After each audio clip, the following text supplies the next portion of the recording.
Hello मित्रों, आज तो કંઈક આનંદ અલગ છે। આજે સાંજે અમે મિત્રો 4 જણા સંગાથે ફરવા નીકળ્યા છીએ, બરાબર। આજે આવ્યા છીએ ટટોસણ હનુમાન, બરાબર। અત્યારે મસ્ત સરસ મજાનો ભગવાનની હનુમાન દાદાની આરતી થઈ રહી છે, જેનો અવાજ આવતો હશે બધાને, બરાબર।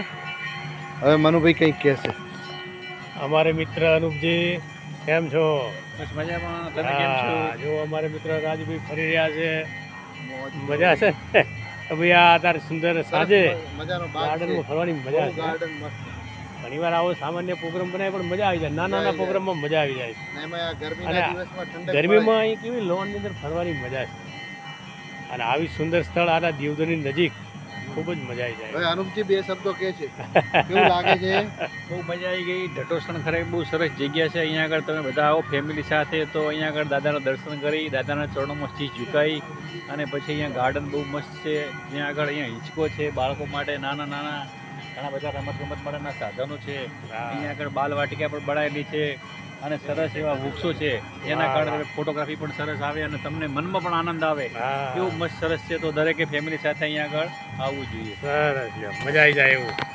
આ બધું કેવી સરસ આરતી થઈ રહી છે।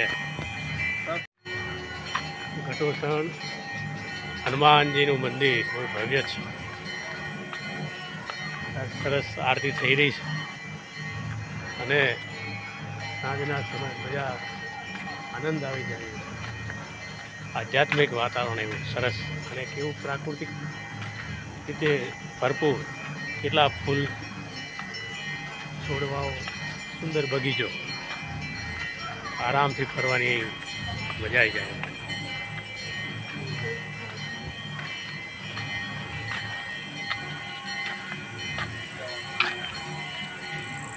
तो अभी सभी मित्रों के साथ खुली चांदनी में इस नेशनल हाईवे पर खुले ढाबे में खाने का मज़ा कुछ और है, और ताज़ी सब्जियां बनाई है और खाने का मज़ा है।